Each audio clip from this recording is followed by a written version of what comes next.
Hey everybody, here we are back at our founder Fireside this month with Madison Page of Core To Coeur. Core To Coeur offers a personalized fitness option for women who want to be able to work out from home, Pilates and a few different movement fitness routines with a variety of instructors. I was lucky enough to be able to participate in one of the sessions last night to get a sense of what that is like, and it was really great. So we're going to talk to Madison a little bit about what her experience has been like as an entrepreneur and as part of the Accelerator cohort at RAIN Eugene today. So cool. Thanks for being here, Madison. Yeah, my pleasure. So fun. Yeah, it's been fun to have you in the cohort this year, and you've quickly become a favorite among the community members, it seems. Very nice. So I guess I'd like to start by hearing a little bit about your background. Do you feel like there's anything that was part of your upbringing that made you more inspired to start a business on your own or be an entrepreneur? Yeah. Well, I was raised with two parents in Los Angeles that were really motivated and focused people, and they were always starting new things in the household. My dad got his PhD in musicology, and it was very self-directed, and my mom was actually part of founding a business herself in the music industry. So I came to this term of entrepreneurship sort of like late in life, where it was like, oh, that's what my parents were doing. They were like, entrepreneurial. So so that just really clicked in when I wanted to start this business, that I had a lot of the skill sets required, mainly discipline, which I actually think I learned from my dance career, of how to just keep going when a lot of people aren't going to keep tabs on you. Yeah. Yeah. Well, that's interesting. Yeah. So what is it that about an at-home fitness program that's really inspiring to you? What made you, click with that idea? So this started from a real problem that my clients had, who were predominantly mothers, and working mothers at that, where I would be teaching Pilates sessions, and for one reason or another, due to family life or their busy lifestyles or trying to find the work-life balance, they would be missing their sessions in person. And it really prevented them from getting a continuity of practice to really find the results that they were looking for in an exercise routine. And so I started teaching them over Skype and or FaceTime, and it was sort of very grassroots, and it started to work really quickly. And we started recognizing the benefits of particularly working mothers that don't have enough time to go to the gym. It's also, the gym is a really weird experience to have to exercise in public. For me personally too, it's just a really awkward experience, and particularly for women who are going through a lot of life challenges, or their bodies aren't where they want it to be, or they've just had a baby and they're trying to recoup at the same time of getting back into shape. This feels like a calling for me to be really a woman-focused, centered business, and it's really for those people and for those women. So aside from being offered online, do you feel like there are other things that make your program special? Yeah.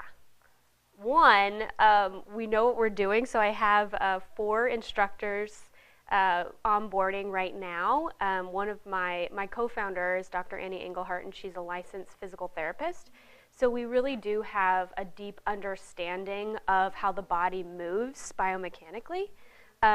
So I feel like that is a really unique offering, to be able to provide a service that not only will get you to look the way that you'd like, but you're also preparing your body to last throughout a lifetime, right? And so many of the exercise routines that I see in a gym or in a fitness studio, it's really about what's important right now, which is looking good.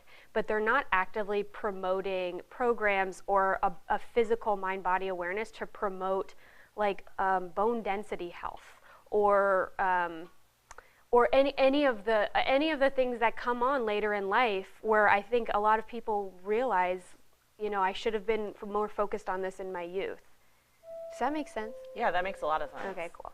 I mean, I've seen some of that, in working with you and with working, doing the class that I did last night. I can tell that it's different from other fitness offerings that I've tried because of the personal component, and because of the way that you and your other instructors really just care Yeah. about helping people feel good in the body that they're in. Actually, one of our community members that I had coffee with yesterday mentioned that quote that you had from the Accelerator showcase, cool. and how that resonated with her, Yeah. and how important that concept is. Yeah, I really believe in it, and I really, you know, with my dance background, it was always about how you look versus how you feel, and like training yourself out of feeling self-conscious or embarrassed or whatever, and that's an extreme example, but every day, like, women have to be in these bodies and like have to face the very real realities of our culture, which is just so much about appearance. So it really is about us having a space for women to exercise in the exact way that they need to. So it's private, we have accountability, because motivation is hard for all of us who are leading busy lives, and the fact that it's convenient and it's on their own time is something it's really important to us.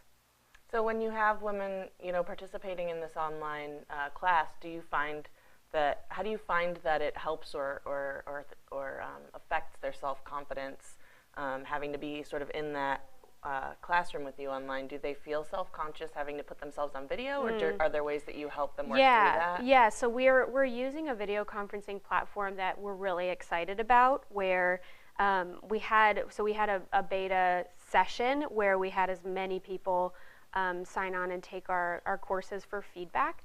And one of the main problems was that they felt really self-conscious to be watching themselves on camera exercise.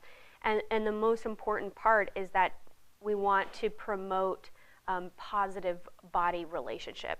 And so we have a function where they can only look at their instructor if they'd like to.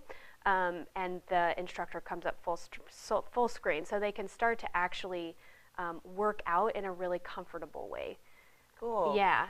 So I know you're still, you know, getting experimental with some of the small groups, but have you found any friends or family using it as a way to sort of bond with their family members who are not nearby and do a workout together? Yeah. So Annie and I are longtime friends, and we have a friend group. So personally, we're grabbing our friends and doing it together. And then one of my favorite memories was exercising with my sister with our first instructor. And my sister lives in Los Angeles, and we got to exercise together, and it was a really meaningful experience. And it was kind of accidental, where we were, you know, like shouting in pain because it was so hard, but also laughing at the same time. And the instructor was really open to that being like a community experience. Right. So that's part of one of our values, is to really provide a unique experience by building a community within the platform, with friends that you have known for years, or family that you want to reconnect with, or having new friends that you meet on the platform that keep showing up for the same class every week. So if someone wants to take a class, what do they need? What do they need to participate? Their bodies is like the first part. That's super important. Just kidding. So I guess the main thing is that we're offering a free trial, and it's a one-to-one, and we call them one-to-one because of the Core To Coeur standpoint, which is French for heart. So it's your core of your body with a heart-centered instructor who understands how, you know, tough it can be to like show up for your 5 a.m. session. And so we have a free trial where you don't have to do anything except for just sign up and fill out a physical fitness intake. And then for our repeat clients, for our return customers, we have found that it's like a device stand, and it's actually used for musicians to have a flexible nozzle, or it's not a nozzle, but like a neck thing. A neck. Yeah, A so neck. you can kind of position, and that's, is that for a phone or a tablet, or both? It's both. Okay. Yeah, it's wide enough to have a tablet. And then for people who are like you know, I don't find it any more or less valuable than a computer, we're like, great. And then we have an equipment page, so if you want to expand your practice, we have a lot of really awesome exercises that are more challenging with the equipment that we provide too. Okay, so basically someone just needs a video conference ready device, Totally. whether it's a laptop, phone, or a tablet, Yeah. and then maybe a mat or a towel or something? A mat or a towel, or I mean, even I have people that are on their lunch breaks and they don't even have that. Okay. And one of my clients on Monday was working out with her shoes just in case she had to answer the phone on her work break. So it really is like, bare bones. Yeah, and I saw you doing a session here earlier, hosting a session. So basically, people can, as long as they have a private room, that they can close the door so it's not too noisy and they have a decent internet connection. Yeah, we have a speed test on our website, so you just make sure that you have the appropriate amount of speed for your uploading and downloading, and that's pretty much all you need. And just kind of setting up beforehand to make sure that we can see your body, because again, it is an instructor in real time facilitating a movement experience for you. Yeah. That's nice. So what do you think it was about, you said you're not from Eugene, so what brought you to Eugene? Let's start there. What brought me to Eugene, so I am from Los Angeles, and I was a professional dancer and then also certified to teach Pilates. And then I moved to Portland for my dance career and because I wanted a change of scenery. And then my partner lives down here, and so accidentally I decided to move in with him, and I found the accelerator program pretty much immediately, which was a sign that I wanted to stay here and build roots here. And so it was kind of a combination of, getting tired of like the really densely populated cities and how hard it was to find a community and a day-to-day practice of just like my own movement practice, getting groceries, not being in the car so much. So I've been in Eugene for probably about eight months. Yeah. That's great. Yeah. And so you said you found the accelerator early on. You were only here for a few months and you went through the program. What were you hoping to get out of it when you started? Honestly, I didn't know, because I was so new. I had been running my own private Pilates business and also working in studios. I had like absolutely no idea what any kind of startup culture really was. And so so I didn't know, and I just like showed up on the first day, and I was like wearing sort of like a pantsuit because I just like thought that's what Dress your best, right? Like that's what you wore for business things, and nobody was wearing pantsuits or suits, and so I was like, okay, well I guess I can dress like myself. And my partner, who had also been through the accelerator, just said like, he kept on saying to me like, prepare to like hold your feet to the fire, or take water from the watering hose or something, like getting my butt kicked. And I was like, okay. So I really expected that was going to happen, which it did happen, but not in like that extreme. But you were prepared, so. Yeah, right. I was definitely prepared, just by people telling me that, yeah.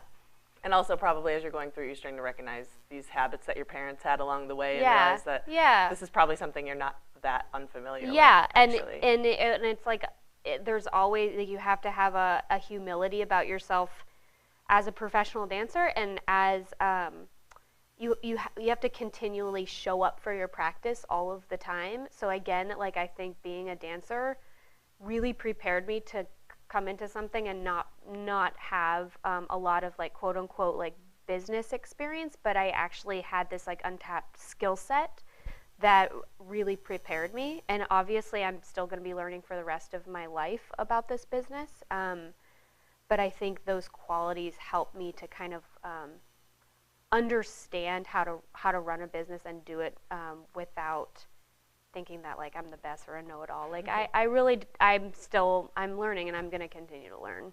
Yeah, I think that's true for all of us. Yeah. So when you went through the accelerator, as you were sort of getting towards the end of it, what, as you reflected back, what surprised you the most? What was the outcome that you least expected? I think what it is having phone conversations with my friends, and they don't recognize the language that I'm using, because I already understand like what's your unique value proposition, or your target market, or things like that, where it just started to become second nature, and understanding those like the business concepts more than just like people are like, who are you? Like, what just happened to you? And so those were the kinds of things that I recognized how valuable The accelerator program was, because it really teaches you how to create a business and talk in a way that people sort of recognize that you know what you're talking about now, sort of. Yeah. Hopefully. So now that the accelerator's over, what are some of the big challenges that you face as an entrepreneur with your practice? That's a great question. I think, again, it is about the cohort and the accelerator, and it's like it mirrors our business, which is like the accountability thing, where you have to show up for people. I respond really well to that, and I think most people respond well to knowing what they have to do.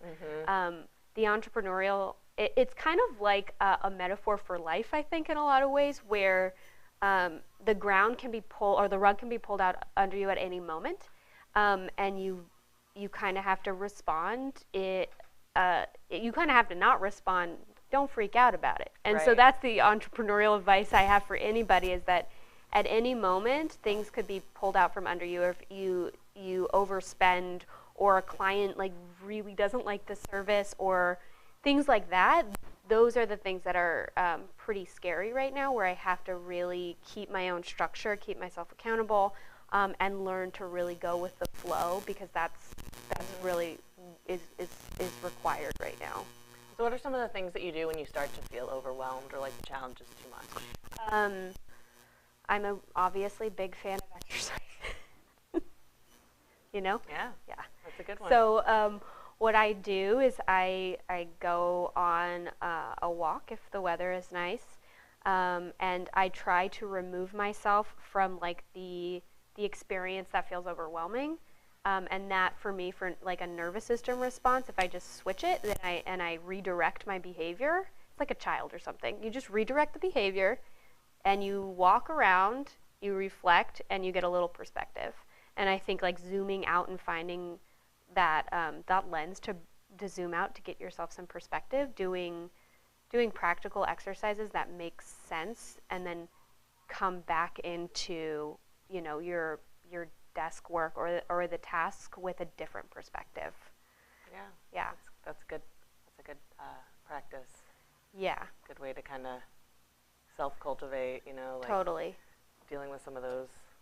Well, because you're also by yourself so much as an entrepreneur. Even if you have co-founders and employees, you really are on this journey on your own. And so to understand how to self-regulate is paramount, or else you're not going to get anything done, and you're not going to build the resiliency that you actually really need in order to take the business forward.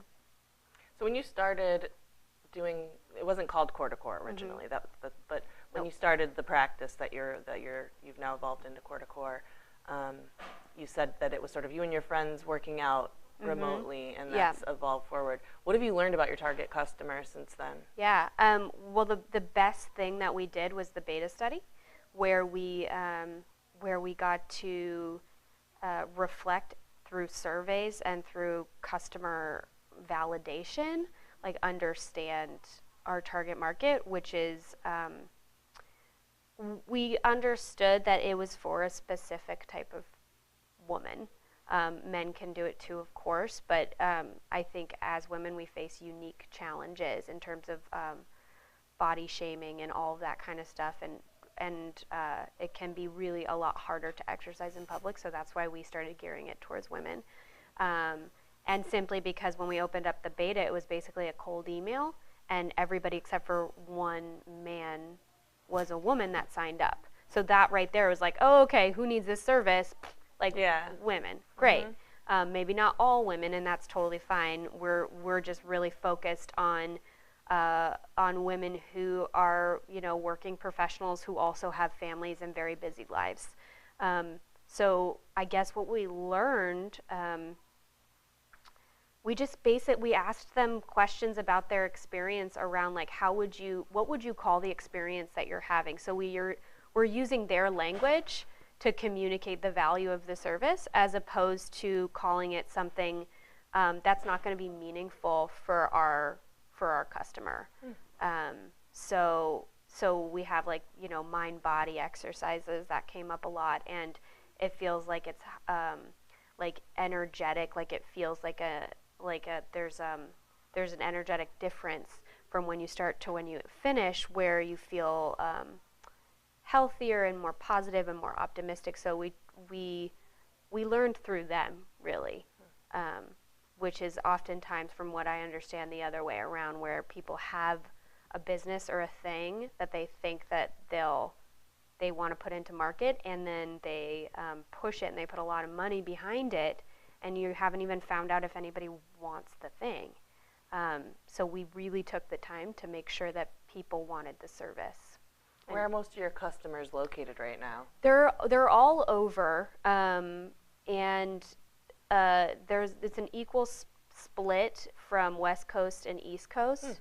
Some are in Los Angeles. I have a duet in Atlanta, Georgia. I have somebody I teach in North Carolina, and they're all through sort of referrals and friends of friends. And it's kind of great because we live in a globalized world where everybody moves away from home practically, and sometimes they return, but we have that expanded network, and because we're online, we can reach the people that want it. I just think it's an amazing service for people that don't have the kind of quality yoga and Pilates education that we are providing. Yeah, as someone who works remotely, it's nice to have options where sometimes I do need to get out of the house. Yeah, sometimes totally. I just don't want to leave. Totally, so exactly. Having that, that option is exactly. something I can just, at the end of the day, get a workout in. Totally. And you don't have to stress out about it during the day because you know that that's your time. Like the driving time isn't a factor. It's so annoying. Just like, I know. I just got to get in the other room. I always say, like, I love my own service because, like, we take class too. Yeah. And as instructors, it's really hard to find the time to teach your own body. And you want the class that somebody else is teaching so you can continue to evolve in your own teaching and education. And so, like, Annie was in class with us yesterday, my co-founder, because the day before she was super overwhelmed that she couldn't get a workout in, and I was like, Annie, this is what we're doing. Like, take my class tonight. Yeah, that's she was great. like, oh yeah, duh. So it's it feels very useful to us as well. So when you were still working out some of the kinks with the technology, which I'm just making an assumption because there's always kinks to work out with the technology. Yeah. Can you tell us a funny story of one of the like fails, maybe like a session fail that you've worked out since then? Yeah, so right now we're like perfect. We don't have any problems ever. Right. Number one, we're just perfect now. But if we weren't perfect, 3 months ago, I would probably tell you about this time when I took a family friend through. I was like, hey, I'm starting this business. Can I teach you a Pilates class online? And she was like, yeah, I love it. It's a great idea. So she came in, and this is when we realized how important the flexible stand was, because she got her iPhone out, and then she put it up on the like vase or something, and one, it like kept on falling down. Two, she put it up really high, and then she laid down so I couldn't see her. But then she started getting so frustrated that I just felt too embarrassed to say, like, I can't see you. So I was like looking at her feet the whole time. That will never happen again. I promise it will never happen to anybody else except for this one person. Sometimes you just gotta go with it. But it was like a 10-minute problem where I was just like, you know what? I can take her through a class with just seeing her feet. Like, that's fine.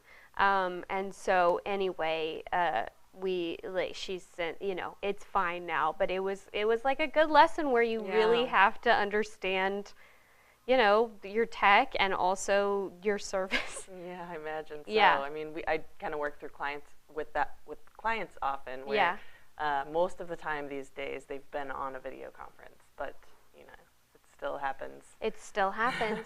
And people are like, time where the where audio do I doesn't look? work, Yeah, or I there's know. like a super weird, awkward echo or something. It happens, and like, we're coaching our instructors of just being like, when problems arise, stay upbeat and spontaneous and improvisational, but also like stay professional. Do not freak out. Like, that's what we say. That's great. Do not freak out. It's not a big deal. Yeah. Everybody has interruptions in a yoga. That's when I realized that everybody has interruptions in a yoga class too, with like fire engine going.